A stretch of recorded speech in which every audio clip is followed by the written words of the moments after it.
आज आगे बढ़ेंगे।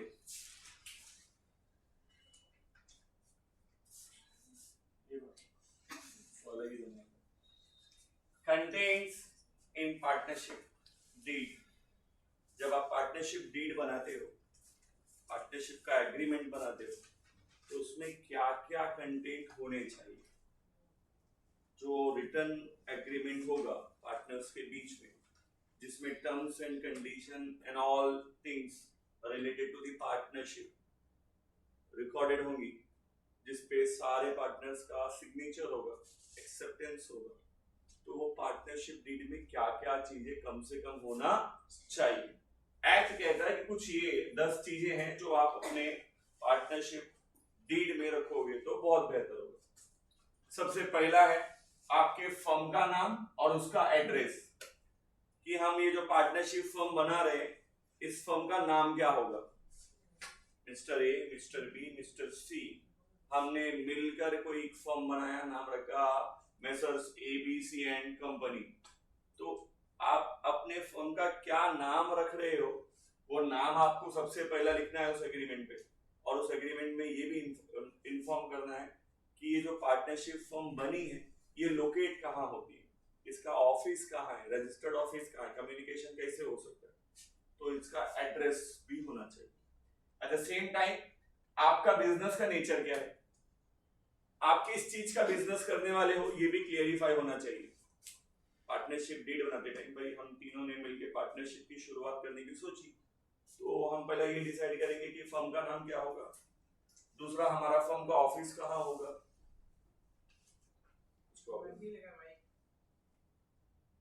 अच्छा मैंने माइक नहीं लगाया, कितना अच्छा लग गया, थैंक यू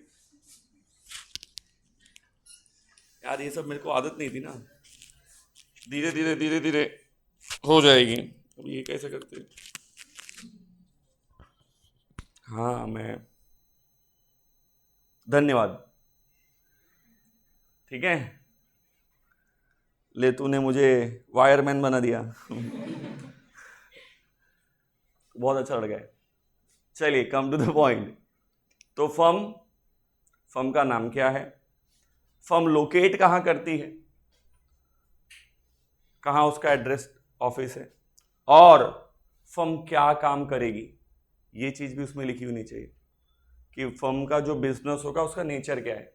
मैंने कल भी बताया था 3 नेचर हो सकते हैं, ऑक्यूपेशन, प्रोफेशन और ट्रेड। 3 चीज़ों में से जो भी आपका नेचर है स्पेसिफिक उसको डिस्क्राइब करो कि क्या है, डिटेल में ज़्यादा बेहतर होगा। क्यों, हम एक साथ बात करेंगे। नेक्स्ट, और क्या होना चाहिए, name and address of partners.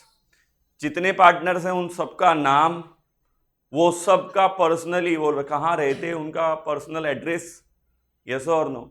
Even उनका कोई आइडेंटिफिकेशन रहेगा तो वो भी, Aadhaar number, mobile number, email ID, उनका जो पर्सनल डिटेल है। यहाँ पे नेम एंड एड्रेस का मतलब है total personal detail of each partner, कौन कौन पार्टनर है, क्या क्या उनका रेसिडेंशियल एड्रेस है, उनके कॉन्टैक्ट नंबर क्या है, उनकी मेल आईडी क्या है, क्योंकि कल को कुछ हुआ तो पकड़ने के लिए मालूम होना चाहिए, यस और नो।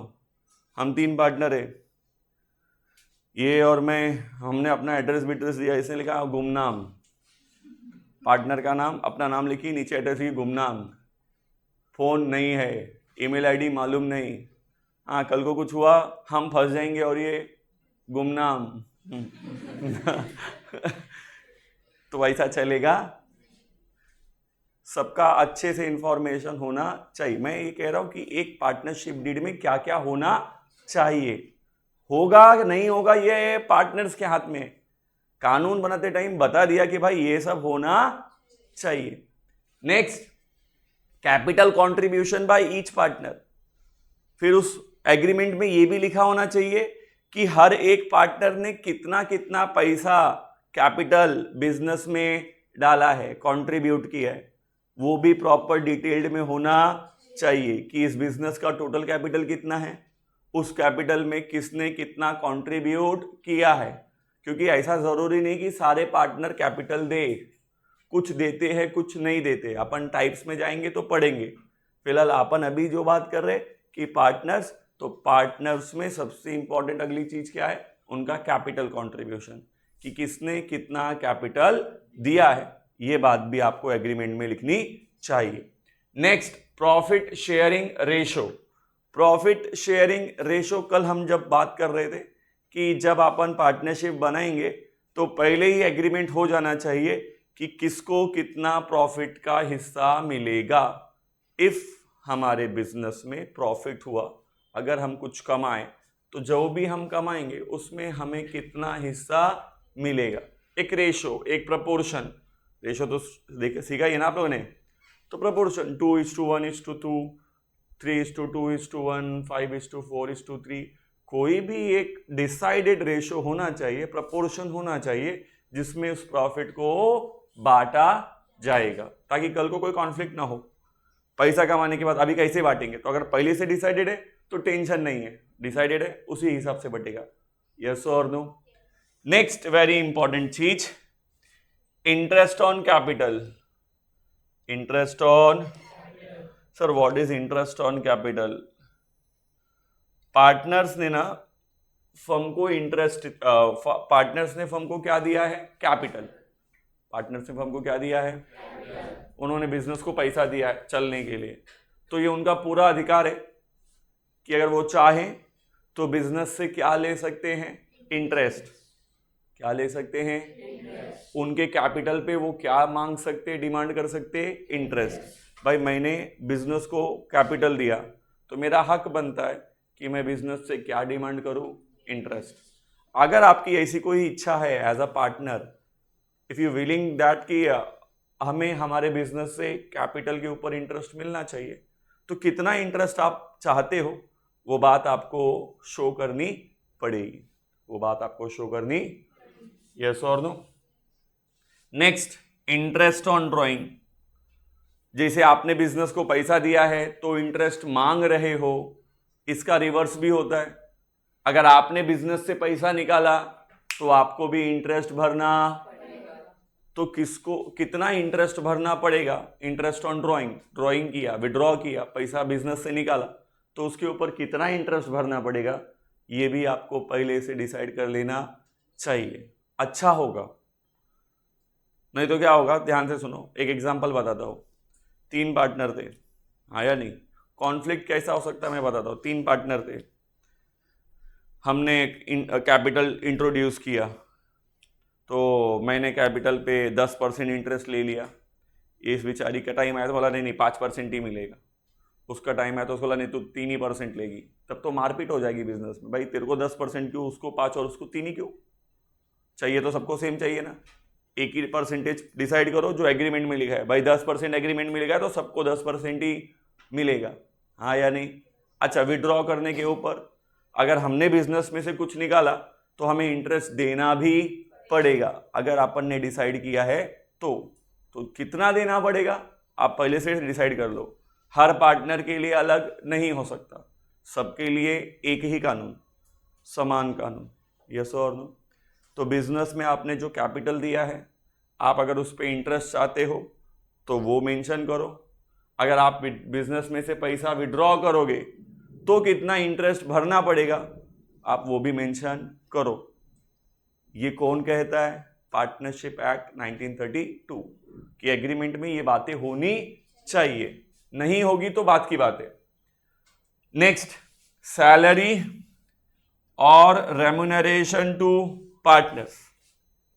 भाई बिजनेस में 3 पार्टनर है, ये बोली मेरे को काम करने को नहीं आता तो ठीक है, लेकिन अगर मैं अकेला काम कर रहा हूँ बिजनेस में तो भाई पार्टनर तो सब है, प्रॉफिट तो सब बांटेंगे, लेकिन फिर मैं अपना टाइम इन्वेस्ट करके काम भी तो कर रहा हूँ ना, तो उसका मेरे को सैलरी अलग से चाहिए कि नहीं चाहिए, यस और नो। ये बिजनेस में काम ना करके बाहर जाती है, कमा के अपना पैसा घर चला रही है, साल के एंड में जब प्रॉफिट होगा तो वो प्रॉफिट भी लेने को आएगी। तो मैं तो साल भर बिजनेस में काम कर रहा हूँ, मेरा भी तो घर चलना चाहिए ना, यस और नो। तो जो पार्टनर बिजनेस में काम करेगा, जो पार्टनर बिजनेस में काम, उसको कितना रेम्यूनरेशन, रेम्यूनरेशन बोला तो सैलरी, उसे कितना यहाँ रेम्यूनरेशन या सैलरी मिलेगा, ये पहले से डिसाइड होना, अगर देना है तो, अगर देना है आपको ये पहले से डिसाइड कर लेना चाहिए, नहीं तो बाद में झगड़ा होता है इस पे, यस और नो। मैं काम करता था, 10,000 रुपये महीने का लेता था। वो काम करने को शुरू, उसने देखा कि यार सर 10,000 रुपये हर महीना एक्स्ट्रा लेके जा रहे, कुछ नहीं करते, सिर्फ जाते बिजनेस में बैठ रहे थे। कल से ये भी बैठने को आ गई, ये बैठने लगी, मैंने इसको 5,000 ही दिया। बोले अरे मेरे को 5,000 क्यों, तुम भी तो बैठ रहे 10,000 लेने, मैं बैठी तो 5,000 क्यों? बोला मेरा मन कर रहा है। क्यों? डिसाइड नहीं हुआ था ना कि किसको कितना रेम्युनरेशन मिलना, यस और नो।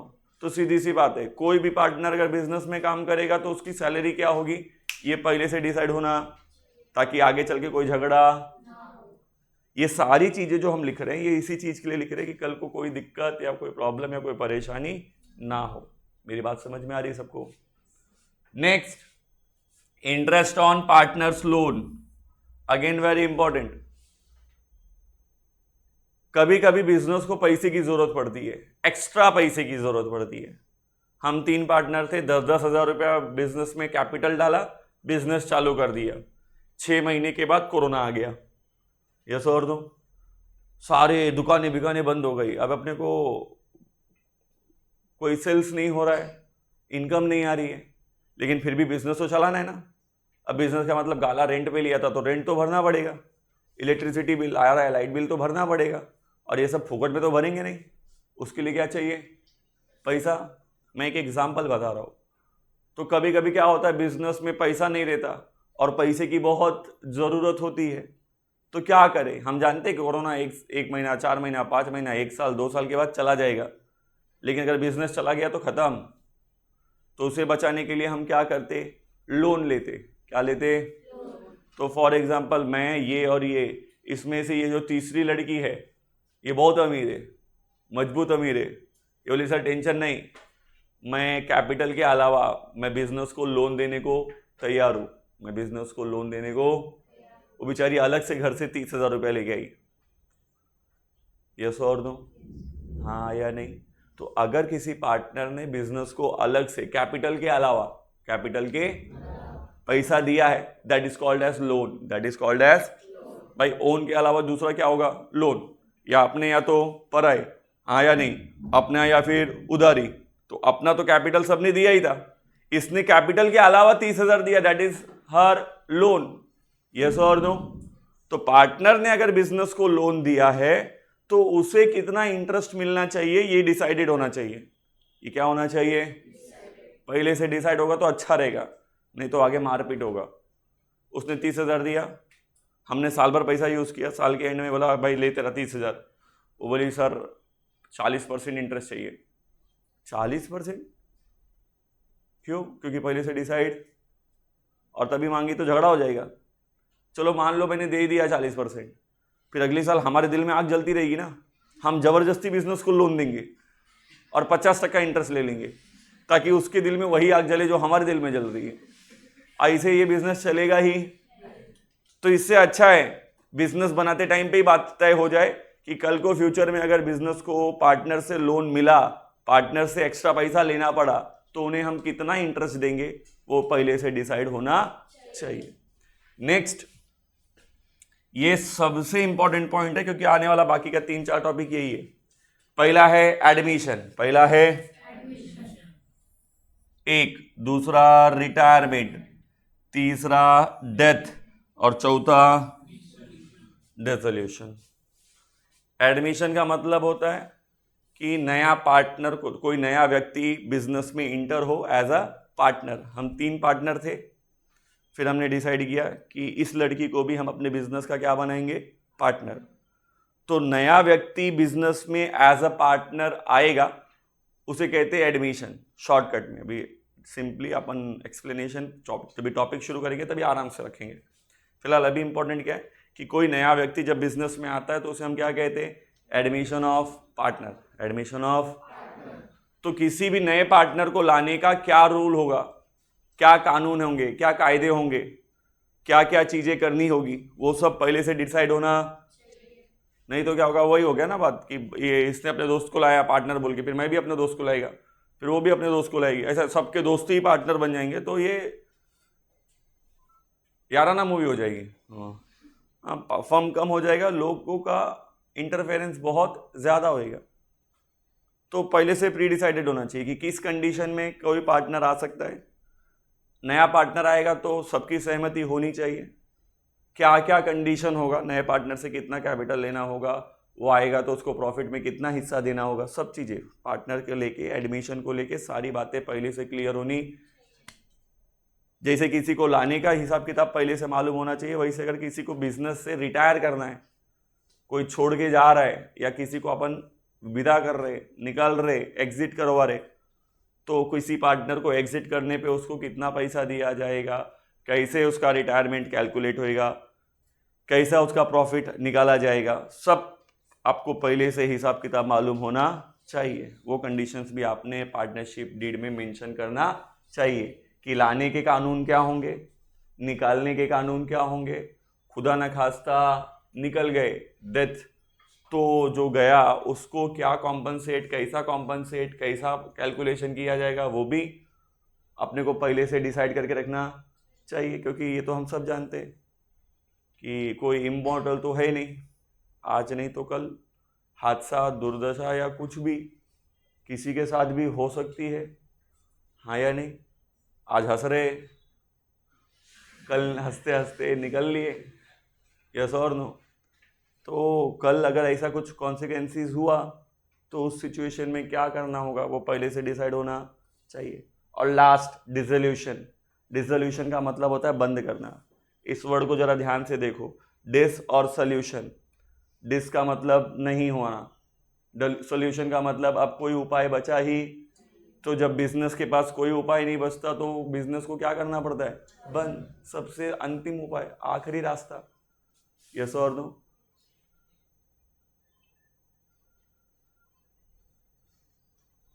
फोन की आवाज पता नहीं जल्दी से कान में आ जाती, कोई किसी का फोन बज रहा है।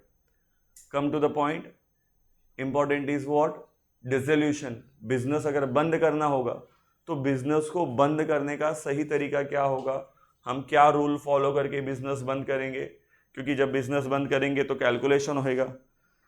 हम बिजनेस में आते टाइम बहुत कुछ लाए थे, तो ऐसा तो नहीं होगा कि बंदर बाट हो जाएगी, वो बोली मैं बेंच लाई थी, मैं बेंच लेके जा रही हूँ। क्रिकेट मैच छोड़िए कि मैं स्टैम्प बैट मेरा मैं ही लेके जाऊँगा। बिजनेस में जो भी कंट्रीब्यूट किया था अब उसका सही से सेटलमेंट होगा कि भाई सबको क्या क्या मिलेगा, या हो सकता है बिजनेस बंद करने पे कौन कितना भरेगा, कुछ भी हो सकती। तो जो भी हिसाब किताब है कि भाई डिसोल्यूशन कैसे होगा, कब होगा, किस सिचुएशन में होगा, और अगर हुआ तो उसका फाइनेंशियल डिस्ट्रीब्यूशन कैसा किया जाएगा, इस सब का भी प्रॉपरली इंतजाम होना चाहिए। तो ये कुछ बातें हैं जो रिटन एग्रीमेंट बिटवीन पार्टनर्स, जो कल अपन देख रहे थे कि पार्टनर्स के बीच में क्या होना चाहिए, written agreement, that is partnership deed. तो पार्टनरशिप डीड में ये सारी बातें होनी चाहिए। बात समझ में आई क्या, हाँ या नहीं? फटाफट लिखो।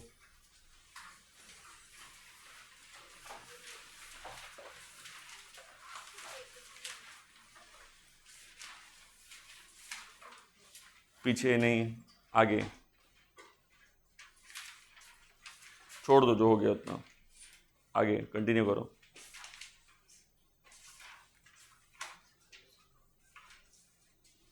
कल के लिए एक पेज छोड़े, कल जो लिखाया था कितना पेज, हाँ एक पेज छोड़ दो, एक पेज गया ना, वहां से शुरू कर।